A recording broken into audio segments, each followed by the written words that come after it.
भाऊ साताऱ्यामध्ये एका दिवसात काय काय खाऊ शकता हे सांगणारे एका मिनिटात। तर पहिल्यांदा जा चंद्रविलास भुवनला, जे मध्यवर्ती भागात आहे, तिथे खा पुरी भाजी। एकदम खुसखुशीत पुऱ्या आणि भाजीची जी काही चव आहे ना, काय बात आहे। पुणे आणि सातारा इतकी वेगळी चव आहे, म्हणजे या मसालाच वेगळा आणि ऑसम आहे। तर मी इथली पुरी भाजी म्हणजे खास यावं प्रवास करून आणि पुरी भाजी खावी, इतकी ऑसम पुरी भाजी। तिथून जा सुपनेकरला, खास बटाटे वडा आणि चटणी खायला।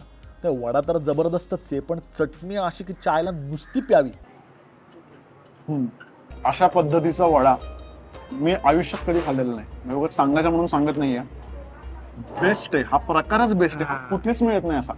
तिथून जा जरा तोंड गोड करायला, कंदी पेढे खायला, MB लाटकर पेढेवाले। पण लक्षात ठेवा, हायवेवरती आणि साताऱ्यात सगळीकडे लाटकर पेढे दिसतील, पण ओरिजिनल लाटकर एकमेव आहे जे मोती चौकापासून थोडं खालच्या अंगाला आलं की आहे। हलकी थोडीशी आय थिंक वेलचीची चव पण आहे त्याला। बाहेरचे जे पेढे आहेत ते तुम्हाला खूप जास्त अननेसेसरी गोड वाटतात, म्हणजे दुधाची चव खूप छान आहे, म्हणजे दूध आहे याची खूप प्युअर चव आहे या पेढ्याला। तर अस्सल कंदी पेढे खायचे असतील तर तुम्हाला साताऱ्यातच यावं लागेल आणि हीच मुख्य ब्रांच आहे। तर भाऊ एका दिवसात साताऱ्याला एवढंच खाऊ शकलो, अजून काय खायचं राहिले प्लीज सांगा की राव कमेंट मध्ये।